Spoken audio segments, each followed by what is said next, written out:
मेहनत करने वाले कभी भूखे नहीं मरते। मेहनत करने वाले कभी भूखे नहीं मरते और बुरी नीयत वालों के कभी पेट नहीं भरते। नमस्कार, मैं विजयलक्ष्मी गुप्ता अपने सभी दर्शकों का अपने चैनल पर स्वागत करती हूँ। उम्मीद करती हूँ सभी स्वस्थ होंगे, मस्त होंगे।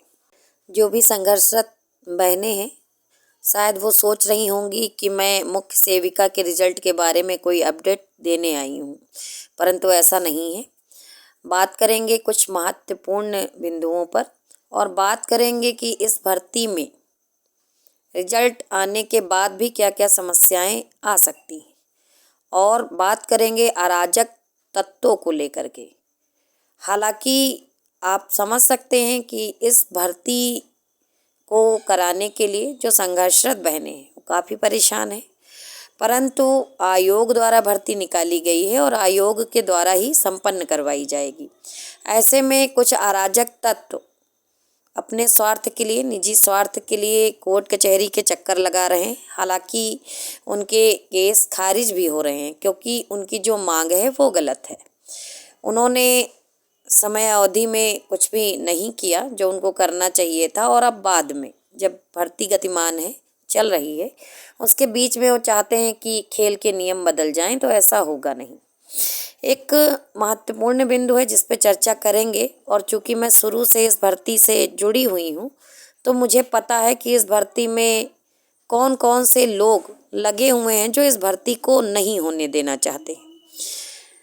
कहीं ना कहीं पर इस भर्ती में कुछ विपक्षी पार्टियां जो वर्तमान सरकार की छवि खराब करना चाहती, वो लोग लगी हुई हैं, और अब वो लोग उन लोगों के साथ मिल करके इस भर्ती को कोर्ट में ले जा करके फंसा देना चाहती हैं, ताकि सरकार की, वर्तमान जो सरकार है उसकी छवि खराब हो। वर्तमान सरकार बहनों के लिए, महिलाओं के लिए बढ़ चढ़ के बहुत सारी योजनाएं चला रही है, रोजगार निकाल रही है, महिलाओं की सुरक्षा को लेकर के भी विभिन्न प्रकार के कदम उठा रही है, पढ़े बेटियां बढ़े बेटियां, इस प्रकार के नारे दे रही है।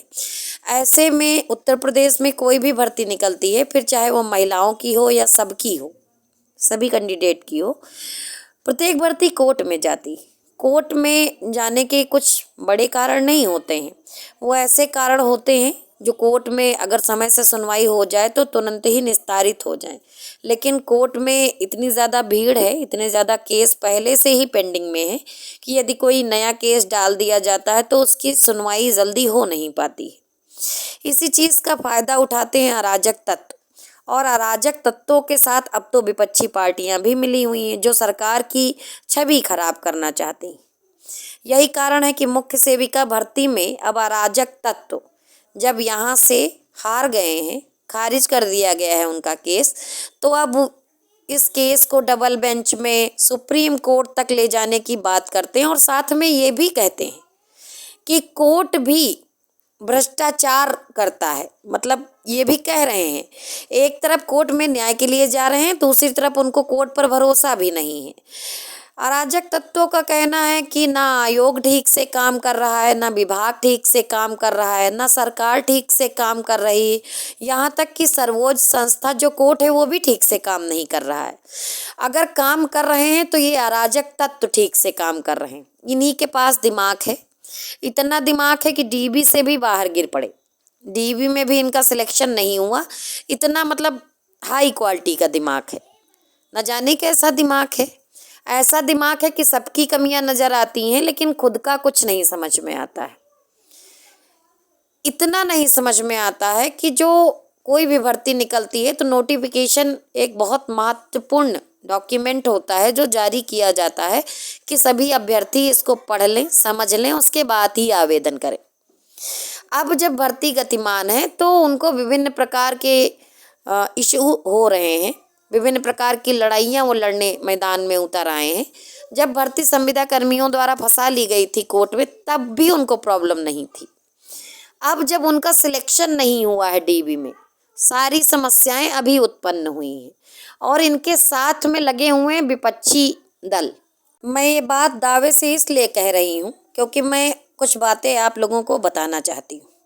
इस भर्ती में जो लोग इस समय कोर्ट में सक्रिय हैं, एक ज़माने में, एक समय में मुझसे कॉल करके पूछा करते थे, स्वयं कॉल करके पूछा करते थे कि इस भर्ती में हमारी बहन का सिलेक्शन होना है, उनके इतने नंबर हैं, बताइए उनका होगा कि नहीं होगा। चूँकि अनुमान सभी लगाते हैं, मैं भी लगाती थी। तो मैंने कहा नहीं होगा, क्योंकि इतनी भी कम कट ऑफ नहीं जाने वाली है, ठीक है। लेकिन वो लोग उम्मीद बना के रखे थे, बताते थे उनकी बहन का होने वाला है। परंतु जब डीवी में उनका सिलेक्शन नहीं हुआ तो उन्होंने जो विभिन्न प्रकार के केस डाले, उन केस की जो लिस्ट आई उसमें जब अभ्यर्थी का नाम मैंने चेक किया तो वहाँ पर पति के नाम में उन लोगों का नाम था जो ये बताते थे कि मेरी बहन का होने वाला है। अब मैं बहुत कंफ्यूज हूँ कि वो उनकी पत्नी है या बहन है, क्योंकि वाइफ ऑफ करके लिखा हुआ है। तो अब क्या ही बताएं। खैर, जो भी चीज़ें हैं आप लोगों के सामने, अराजक तत्व कोई कसर नहीं छोड़ना चाहते हैं इस भर्ती को फंसाने में। और यहाँ पर हमारी जो संघर्षरत बहनें हैं वो लगातार रिजल्ट का इंतज़ार कर रही हैं, क्योंकि वो बस फ़ोन मिला के उनको पूछना है, मैसेज करके पूछना है कि रिजल्ट कब आता है। लेकिन जो वास्तव में संघर्ष कर रहे हैं वो देख रहे हैं कि कहीं ना कहीं पर लेखपाल की भर्ती के तरीके से इसको ये रिजल्ट जारी होने के बाद भी फंसा सकते हैं, तो वो आगे की तैयारी करना चाहते हैं। तो मैं सिर्फ इतना कहना चाहती हूँ कि आप सभी लोग संगठित रहें, तैयार रहें, क्योंकि जो लोग अचयनित हैं वो जब संगठन बना करके आपकी भर्ती को फंसाना चाहते हैं तो आप तो चयनित हैं, आपका तो सिलेक्शन भी हो सकता है। आपने तो डीवी करवाई है और डीवी में से 2500 लोगों का तो सिलेक्शन होना तय ही है। तो आप लोग बिल्कुल भी पीछे ना हटें, सकारात्मक रहें, संगठित रहें और अराजक तत्वों की मंशा कभी पूरी ना हो पाए इसके लिए हमेशा तैयार रहें। मैं पहले भी कहती थी, आज भी कहती हूँ कि जब भी इसमें डीवी कट ऑफ आएगा, कई वर्गों में ये लोग विभाजित हो जाएंगे। जिनका नंबर ठीक ठाक है वो अपने आप को चयनित मानेंगे, जो बॉर्डर लाइन पे हैं वो सोचेंगे कि पता नहीं मेरा होगा कि नहीं होगा। आहारता को लेकर के भी संशय बना हुआ है। शायद यही कारण है कि लोग पहले संगठित नहीं हो पा रहे थे, अब भी नहीं हो पा रहे हैं। परंतु ये सोचिए कि अगर कोई भी लड़ाई इस लालच में कि मेरा होगा कि नहीं होगा हम नहीं लड़ेंगे तो ये लड़ाई कौन लड़ेगा। यही चीज़ें अगर आज़ादी के दीवानों ने सोच ली होती तो आज आप स्वतंत्र भी ना होते। मेरा कहना ये है कि आप सभी सतर्क रहें, सजग रहें, सकारात्मक रहें और हमेशा हर परिस्थिति के लिए तैयार रहें, क्योंकि आप लोगों का डीवी हुआ है, सिलेक्शन भी होगा। अराजक तत्व जब संगठित हो सकते हैं तो हम क्यों नहीं। जल्द मिलेंगे अगले वीडियो में, तब तक के लिए धन्यवाद।